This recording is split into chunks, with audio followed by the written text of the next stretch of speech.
তো সকাল সকাল দেখো উঠে পড়েছি বন্ধুরা। তো এখন করে দিচ্ছি ছেলেকে একটু ছাতু। তো এখনো আমি স্নান করিনি, সকালে যেটুখানি কাজ ছিল সেগুলি কমপ্লিট করে নিয়েছি। তো ছেলে ও ঠাকুমার ঘরে পড়ছে, তো ভাবলাম একটু ছাতুটা করে দিয়ে তারপরে স্নান করতে যাই।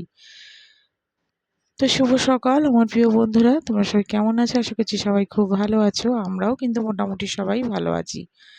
আজ হচ্ছে তোমার বুধবার, আর এখন কিন্তু বাজে ওই সকাল 8:30টার মতন।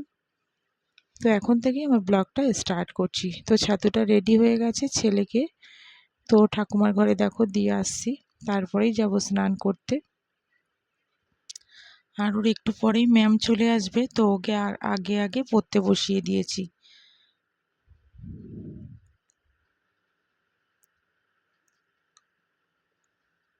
আর এদিকে দেখো ছাতুটা দিয়েছি আর ভিডিও করছি বলে ও আবার শুরু করেছে ওর দুষ্টামি। আর আমিও দেখো চলে এলাম এই ঘরে। ছেলে স্কুলে বেরাবে, তো ওর জামাটা আয়রন করব। আর বড় ছেলে করছে প্রজেক্ট। তো আমি চাটা খেয়ে নিয়েছি, চাটা খেয়ে কিন্তু কাজে লেগে পড়েছি।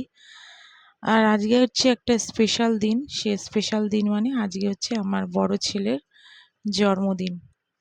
আর তোমাদের দাদাভাই দেখো আগের দিন কাজে বলেছিলাম কাঁকড়া, তেলাপিয়া মাছ, এই বড় বড় কিন্তু গলদা চিংড়িগুলি এনেছিল। সেগুলি সব তখন তোমাদের সঙ্গে শেয়ার করিনি, কারণ সেগুলি ফ্রিজের ভেতর ছিল।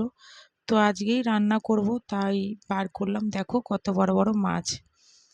আর এদিকে বসিয়ে দিয়েছি সকাল সকাল পায়েসটা।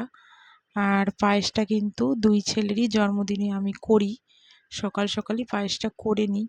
কারণ এরপরে রান্না বান্না সব হবে, এঁঠো ঠেঠো হবে। এঁঠো বলতে তোমার মাছ টাছ সব থাকে, এঁঠো লেগে যাবে। তাই পায়েসটা তোমার আগে আগে রান্না করে সরিয়ে রাখি। তো বসিয়ে দিয়েছি পায়েসটা। দেখো পায়েসটাও কিন্তু পুরো রেডি হয়ে গেছে। আর ছেলের জন্য আলাদা করে একটু বাটি করে সরিয়ে রেখেছি, ওকে যখন খেতে দেব তখন দেব, তাই আগে ওর জন্য একটু তোমার সরিয়ে রেখে দিয়েছি।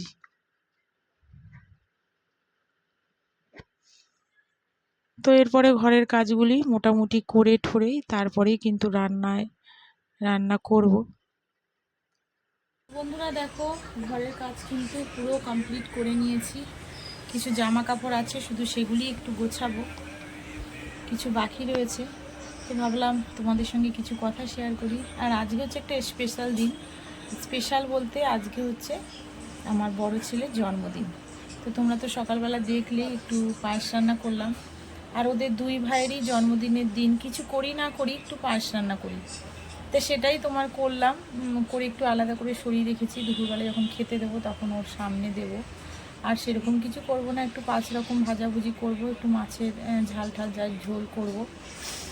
আর প্রতি বছরই তোমার ওর বন্ধুবান্ধব একটু বলে, তো এবছরে আর সেরকম বলিনি, কারণ আমাদের আবার সোমবার দিন তোমার মানে সরি সোমবার না, রবিবার দিন বিয়ে পড়ে গেছে রিলেটিভের মধ্যে, খুব ক্লোজ। তো শনিবার দিন তোমার ওর দেবে আইবুড়ো ভাত। তো আইবুড়ো ভাতের দিনটাই আমরা যাব। তো সেদিন আর আসবো না, তোমাদের দাদাভাই যাচ্ছে না, বড় ছেলেও যাবে না। তো শাশুড়ি, বড় ছেলে আর তোমাদের দাদাভাই থাকবে, আমি ননদের মেয়ে ছোটো ছেলেকে নিয়ে চলে যাব। তো শনিবার দিন থেকে রবিবার বিয়ে খেয়ে চলে আসবো। আর ওখানে থাকারই কথা ছিল, কিন্তু আবার জানো বড় ছেলের আবার পরীক্ষা পড়ে গেছে 21 তারিখে। মানে ও তো এবার উচ্চ মাধ্যমিক দেবে, তোমাদের বলেছিলাম। তো টেস্ট পরীক্ষা, থাকার আর উপায় নেই, তাই থাকতে পারবো না। তো ওরা খুব জড়াজড়ি করছিল বলেই শনিবার দিন যাচ্ছি, নাহলে কিন্তু শনিবার দিনে যেতাম না। আর খুব ক্লোজ বলতে আমার মাসি শাশুড়ির মেয়ের ঘরের মেয়ে তোমার বিয়ে, বুঝেছো? তো সেখানেই যাব। তো ওখানে গিয়ে কী করবো না করবো সেগুলো তো তোমাদের জানাবোই। আর শুক্রবার দিন দেবো হচ্ছে তোমার রাস পূর্ণিমা, সেদিনকে আবার দেবো নারায়ণ পুজো। তাই এখন একটু ব্যস্ত আছি, তো তার জন্য এবার আর কিছু করবো না। ওকে বললাম যে বাবু এবার আর কিছু করবো না। তো ও কিন্তু কিছু বলেনি। এমনি কিন্তু আমার ছেলেরা খুব ভালো, যখন যেটা বলি সেটা এখনও পর্যন্ত তোমার মানে বলে যে ঠিক আছে মা, তুমি যেটা করছো ঠিকই আছে। তো যাই হোক, চলো এবার রান্নাটা করে নিই। আর কী কী রান্না করব তোমাদের সঙ্গে তো শেয়ার করব। তো চলো, অনেকটা কিন্তু বেলা হয়ে গেছে, রান্নাটা বসিয়ে দিই। তো চলে এসেছি রান্নায়, দেখো কী কী রান্না করছি।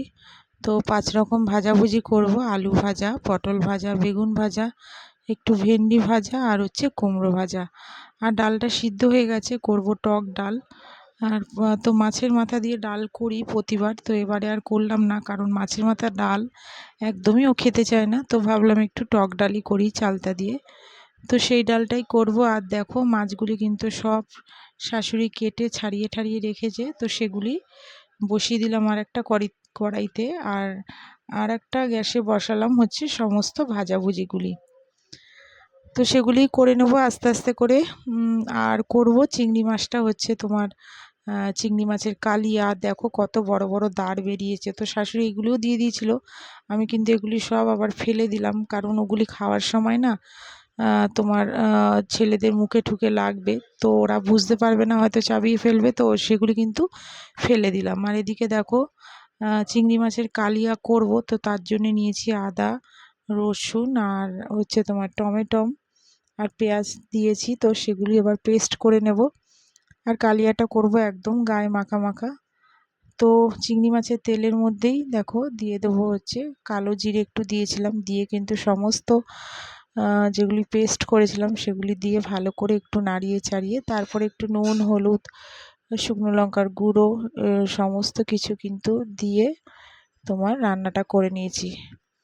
আর দেখো বার্থডে স্পেশালে কি রান্না করেছি, তো করেছি দেখো, এটা হচ্ছে টক ডাল, আর ওদিকে হচ্ছে ভাত হয়ে গেছে। আর করেছি হচ্ছে 5 রকম ভাজাভুজি, কি করেছি সেগুলি তো তোমরা দেখলেই, সেগুলি করেছি। আর পায়েস তো তোমার আগেই করে রেখেছি। আর করেছিলাম একটু চাটনি, টমেটো দিয়ে চাটনি করেছি। আর দেখো এটা হচ্ছে সেই চিংড়ি মাছের কালিয়া।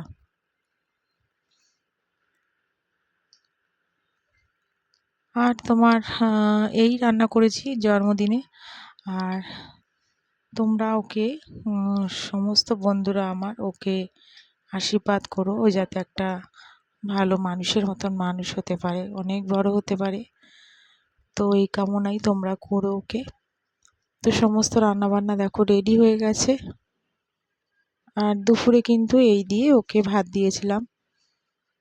আর এদিকে দেখো কত বাসন টাসন জমে গেছে, তো এগুলি এখন ধোবো, গ্যাস ট্যাসগুলি পরিষ্কার করতে হবে। শাশুড়ি আবার ছেলেকে নিয়ে গেছে একটু দাঁতের ডাক্তারখানায়, তো শাশুড়ি আবার দাঁতে একটু যন্ত্রণা হচ্ছিল, তো বড় ছেলেকে নিয়ে আবার গেছে। তাই সমস্ত রান্নাবান্না সেরেও কিন্তু আমাকে গ্যাস ট্যাসগুলি পরিষ্কার করে দেখো সব বাসন যে কটা ছিল সমস্ত কিন্তু সব মাজা ঘষাও করে নিয়েছিলাম। এতক্ষণে যারা আমার ব্লগটা দেখছো, তো প্লিজ তোমাদের বলছি, তোমরা যারা যারা এখনও আমার চ্যানেলে সাবস্ক্রাইব করোনি, তো প্লিজ একটা সাবস্ক্রাইব করে আমার পাশে থেকো। আর যারা করে রেখেছো তাদের অসংখ্য ধন্যবাদ আর অনেক অনেক ভালোবাসা। দেখো ছেলেকে খেতে দিয়ে দিয়েছি একদম গুছিয়ে, 5 রকম ভাজা একটা একটা করে দিয়েছি। ও কিন্তু ভাজা মাজা সেরকম খুব একটা খেতে চায় না, তো যাই হোক বললাম একটুখানি করে করে খাস। শুভ সন্ধ্যা প্রিয় বন্ধুরা, তো চা করে নিলাম, সঙ্গে নিয়ে নিয়েছিলাম 2টো বিস্কুট, তো বসে এখন খাচ্ছি। আর দুপুরে জানো তো রান্না বান্না সেরে ঘরে কাজ টাজ করে বেরিয়ে গেছিলাম পার্লারে। এই পার্লার থেকে এই এলাম, এখন কিন্তু তোমার 6:45 মতন বাজে। আর ছেলে স্কুল থেকে এসেছে, তো ওর ঠাকুমাই খাইয়ে দিয়েছিল, তো এখন একটু ও শুয়ে রয়েছে, এই আর 10-15 মিনিট পর থেকে পড়তে বসবে, তো আমি চাটা খেয়ে নিই তারপরেই বসাবো। আর ভুটা গেছিলাম তুলতে, ভুটা তুলে এলাম। আর তোমাদের দাদাভাইকে আবার একটু কেক আনতে পাঠালাম, কারণ বড় ছেলে তো আজ জন্মদিন জানো, তো দুপুরের দিকটা একটু ওকে করে দিয়েছিলাম, সেগুলো তো তোমাদের সঙ্গে শেয়ার করলাম। তো এখন বললাম একটা কেক নিয়ে আসো, তো ঘরেই ওর ভাই আর ও বসে কাটবে, সেরকম তো কাউকে লোকজন বলিনি, তোমাদের বললাম, তো 2 ভাই মিলে বসে কাটবে। তো চলো চাটা শেষ করি, আর কেকটা কেমন হয়েছে সেগুলি তো তোমরা দেখতেই পাবে, তো চলো আবার পরে আসছি। আর তোমাদের দাদাভাই দেখো কেক নিয়ে চলে এসছে, তো এখন কেকটা 2 ভাই মিলে কাটবে, বড় ছেলে কাটবে, ছোট ছেলেও থাকবে, তো দুজনে মিলেই বসে কেকটা কাটবে, আর ওদের একটু কেটে ছেটে দেবো। আর তার সঙ্গে তোমাদের দাদাভাই আবার নিয়ে চলে এসছে তোমার প্যাটিস, তো 4 জনের জন্যই 4টে প্যাটিস নিয়ে এসছে আর কেক নিয়ে এসছে, তো এগুলি ওদেরকে এখন দিয়ে দেবো খেতে। আর দেখো কেকটা কত সুন্দর হয়েছে। তো চলো বন্ধুরা, আজকের মতন কিন্তু ব্লগটা এখানেই শেষ করলাম। তোমরা সবাই ভালো থেকো, সুস্থ থেকো। আবার দেখা হচ্ছে আগামীকাল আরেকটি নতুন ব্লগের সাথে। আর আরেকটি কথা শেয়ার করছি, যারা কিন্তু আমার ব্লগ দেখছো না, এসেই তোমার বলছো যে ব্লগ দেখে সাবস্ক্রাইব করে দিলাম বা তোমার পাশে আছি, আমি কিন্তু বুঝতেই পারছি তোমরা আমার ব্লগ না দেখেই এসব কথা বলছো বা লিখছো, আর সাবস্ক্রাইবও অনেকে করে দিচ্ছ। তাদের কিন্তু পরিবারে আমি যাব না, কারণ আমি বুঝতে পারছি তোমরা না দেখেই সাবস্ক্রাইব করে তোমরা বলছো যে আমি দেখেছি। তো এরকম করলে আমি যাব না। তো চলো, আজকের মতন সবাইকে টাটা।